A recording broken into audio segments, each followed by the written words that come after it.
Good morning or afternoon or evening, night. And so you should have finished the remainder of book or section 27 of book 4. Oops. So let's go ahead and get started. All right. So the beginning of it actually is pretty simple. We have our basic sentence, right?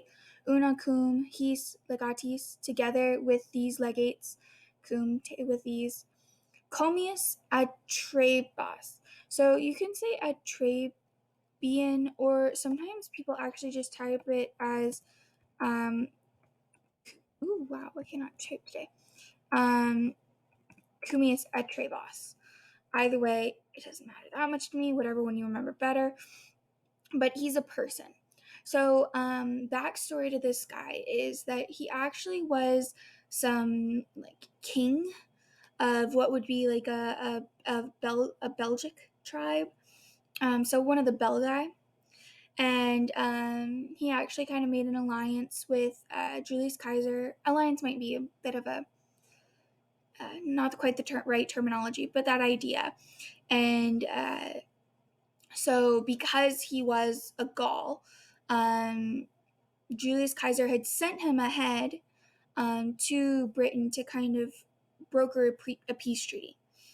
So we talked just a moment ago that, right, in the slide before, that the enemies overcome in battle or by battle, right, had received themselves from flight, or right, had recovered themselves from flight, immediately sent to Kaiser legates, and then they said that they would do whatever they promised, and as like a sign of goodwill, they sent out the previous envoy that they had arrested. So that's kind of where we begin. So with these legates, the British ones, this ally of Kaiser comes, whom before and the I is referring to Kaiser, had described. So I want to note, what is this? A first person verb. So the reason why there's a first person verb here, and we won't see this many more times if we do see it at all in the sections that we're going to be covering. But when Julius Caesar is making a comment as like an author, like, oh, I said this before, he uses first person. But when he comments as like the general, he writes in third. Because literally right after this, I, Kaiser, had described. And then we have a Caesare, right? No, this is not where we get the Kaiser here in parentheses. This actually has to do with the Kaiser down here, right? So it can be a little confusing, like piecing that together. But we understand, one, the only person who's going to be using I is the person who's writing this, which we know is Kaiser. And then also, because demonstra verum is not passive, a Caesare has to go with something passive. Primus sum is a passive participle, and so that's what it's going to be describing. So I, Kaiser, had described, right? He had described the person. Because if we had read the section, a section previous to this, he talked about Comius becoming his buddy, pretty much. So whom, having been sent in advance to Britain by Kaiser, Primus sum would be agreeing with quem. And then this is where it got a little bit less simple. All right. So what happens here, it looks very complicated, and it's a little bit, but you just got to take it a piece at a time. Okay. So hunk is going to accusative, right? And it's going to continue to refer to comius atrebos. So we have this man, right? Illy is really the difficult word because it doesn't honestly fit in this section. It doesn't fit in this next clause right here, right? A nice thing we can notice is that there are commas there, so we know it's not going to go with that clause. But then we get after all that, we have these plural verbs. Illy can be dative singular or nominative plural. Because dative singular doesn't fit in any of these, we can deduce it's going to be nominative plural. So we're going to hold off on illy and continue with our phrases. So this man, oh my goodness, I lost my place, sorry.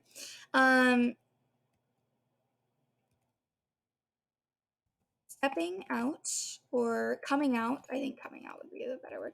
Coming out of the ship when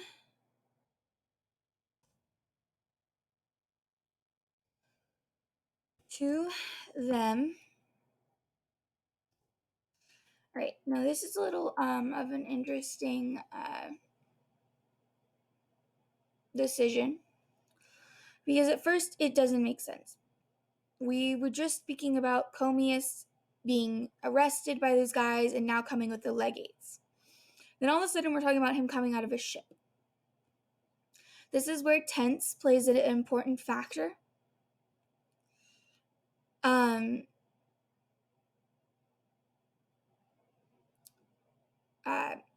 This verb can either be present tense or perfect tense, but then these verbs here are pluperfect, meaning had. So these actions occurred before this wanet. So Kaiser kind of digressed whenever he started talking about him having been sent to Britain. So whom before I had described having been sent to Britain, this man coming out of the ships, when to them he conveyed, I'm jumping the verb up a little bit, but when, or you could say when he conveyed to them, probably be more accurate in English. Right.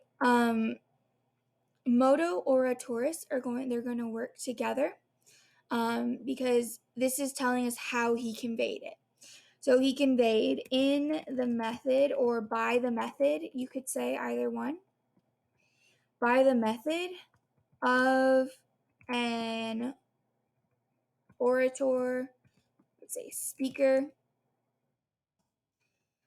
the commands of Kaiser. Great.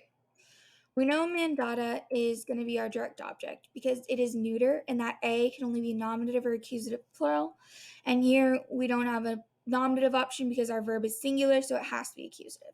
So he has to be conveying the commands. And that's where you kind of just toy around with modo until it fits pretty much, right?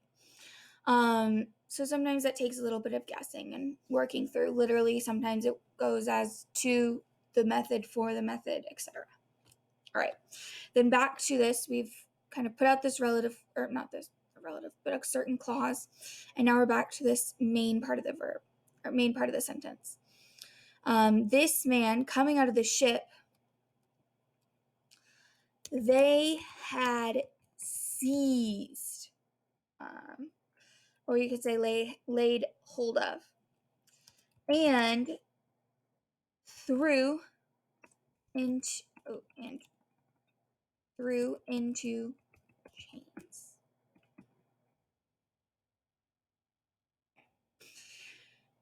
If you want to make this work any more smoothly in English, you could really and truly move this down to after seized or after through, right? So if you did that, it would say when he conveyed to them by the method of an orator the commands of Kaiser, they had seized and threw this man coming out of the ship into chains. It's up to you as to how that sounds in your understanding of the English. All right. Then we continue. Tomb. Then, with the battle done, referring to the battle that they just had in the water, they turned, and in seeking peace, um,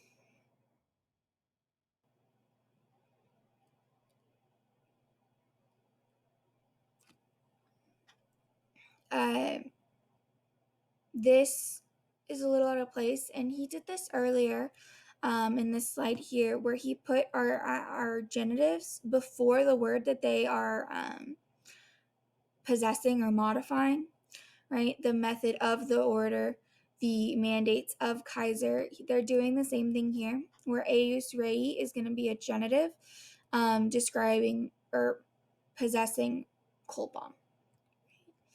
And in seeking peace, they, pulling up our verb, you could say carried or collected. I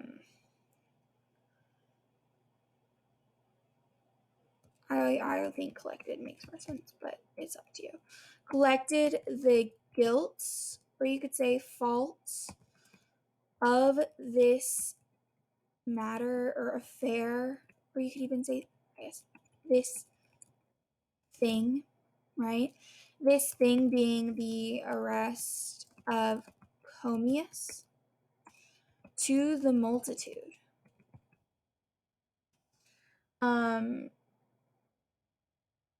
Right, so they begin spreading the blame pretty much. I'm going to jump lines here. They collected the guilt or the fault of this thing to the multitude, and on account of cannot spell of imprudence, they sought to be pardoned.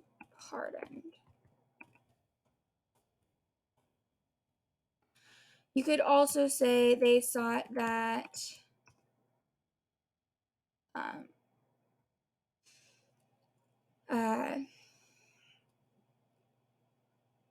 it be pardoned. Sorry, cannot read correctly today. All right.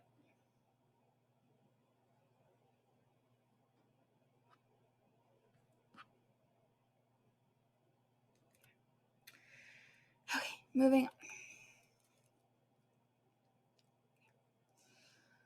So this section, the phrases in and of themselves are not too complicated.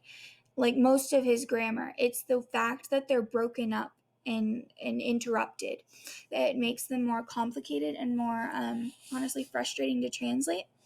So what I ended up doing, purely on accident actually, because I had notes, but what I ended up doing was highlighting the different phrases. So what I'm going to do is I'm actually going to hold off on this first phrase.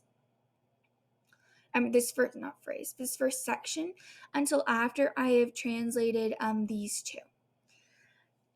You wouldn't know to do this until you've worked through the sentence a little bit. But you could be able to kind of tell just by peeking through this, because it's always good to like read through a little bit what you're going to translate. And so a tip for trying to figure out when you have, especially when they put commas like this, to just determine like maybe what you translate first. One is look for what your subject is, right? Our subject is singular here, Kaiser, one person, right? But then our verbs here and here are both plural, meaning that Kaiser is going to be the subject of something all the way down here, Dixit and Impoweret, right? So that should tip you off. Two, especially when it's such a short phrase like this, the likelihood of it conveying a message that you need before these other clauses is very slim. That is not always the case, but there's a high likely chance that it's that case. So I'm going to hold off on the Kaiser quest juice quote and begin translating the other sections. So cum is going to actually be translated a little bit differently this time. It is going to be translated as although. So we have although. Try my page. Although.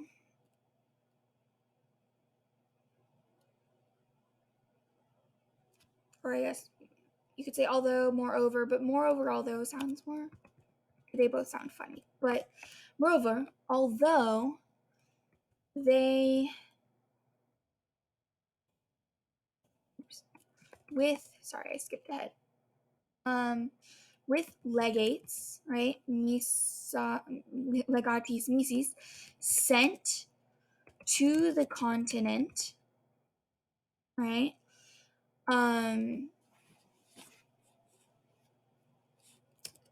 They had sought peace from him being Kaiser,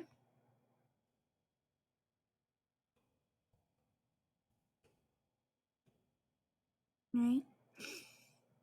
Now, this is kind of thrown out of the blue, and again, if we had read things before this, we would have known this already, but that's why I'm giving a note, and also why I highlighted in yellow, because over here, my little note of yellow. So before Kaiser even sailed to Britain, the British had heard about him, and they actually sent envoys to the continent to arrange a treaty. Right at this point in time, Julius Caesar has been in Gaul probably about 4 years, 3 to 4 years, and he has just been moving north, right through Gaul, conquering everything in its way. And the British weren't dumb, and they were like, let's just hold off and try to get him to not bring it to us, right? So, although with legates sent to the continent, they had sought moreover, although with legates sent to the continent, they had sought peace from him being Kaiser. They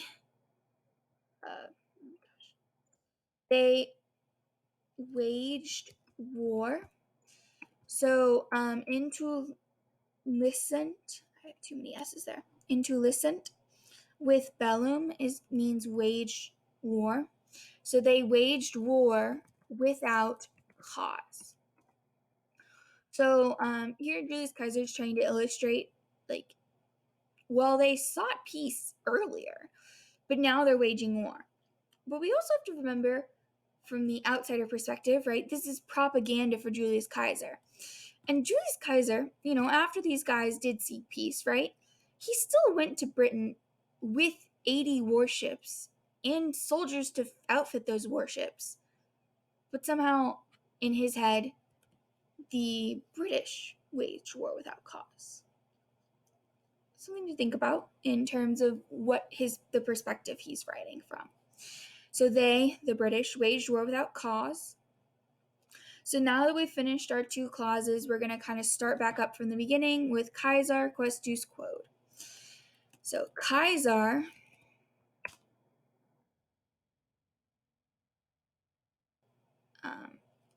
having been asked, right? And this is whenever he was asked about peace, right? Having been asked,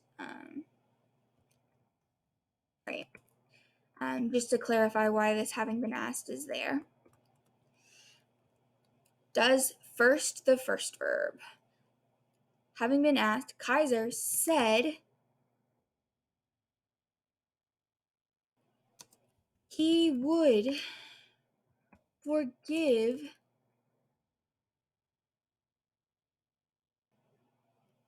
right their implied imprudence. Indirect statement, we have dixit and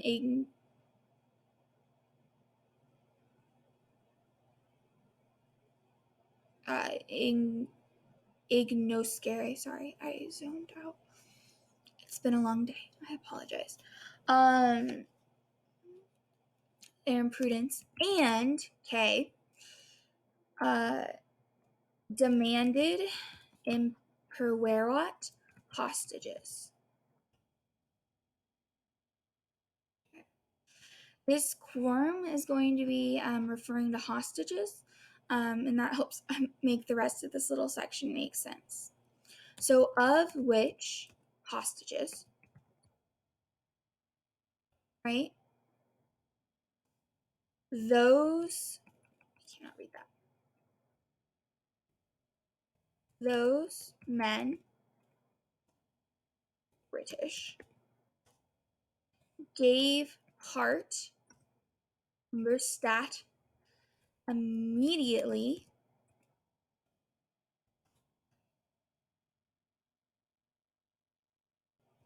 right?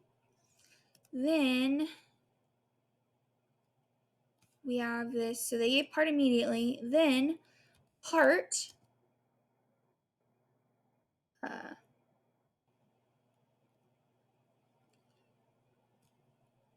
summoned Archestam from further places, or out of further places.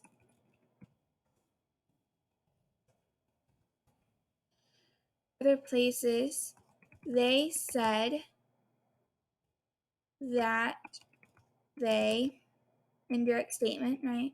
They said that they, and then we have our future active participle with our your, right? And so they said that they will or they would. So will or would give, right? Give this part.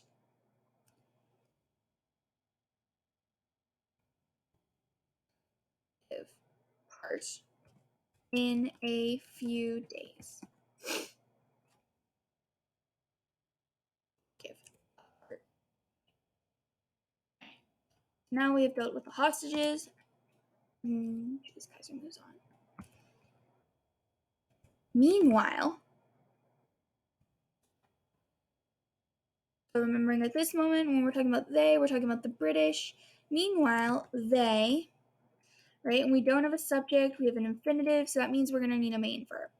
So meanwhile, they ordered. So suos here looks like it could describe agros. But one, this would be a weird placement for that adjective in prose like this. And two, you have to order somebody to do something, and you cannot order fields to return, right? So we're going to understand suos as a substantive adjective. So they ordered their men, right, or their soldiers or their hostages, whatever those people are, right, to return to the fields and, all right, so again, we have a possibility of a subject, but we're missing our main verb until we get here. But then, even without looking all the way to our main verb, we can know that principes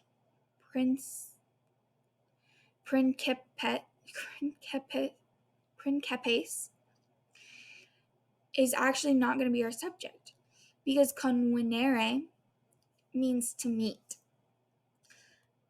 And generally you're meeting people, right? And there's literally no other word for them to meet.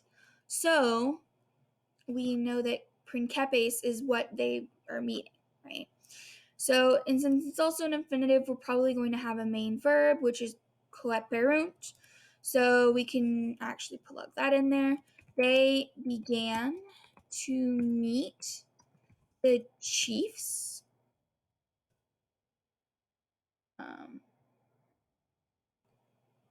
Or you could say come together from everywhere.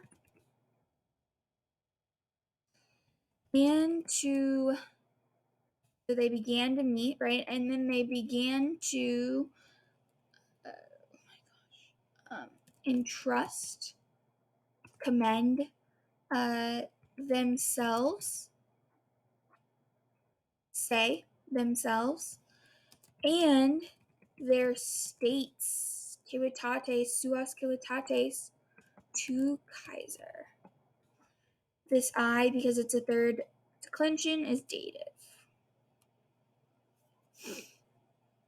All right.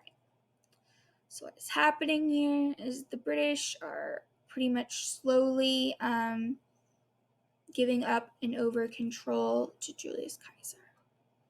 All right. We survived. I'm sorry. It's been a rough day. We're getting there though, guys. 6 weeks left of school. We can do it. All right. I hope you all are doing well, and I hope to hear from you guys soon.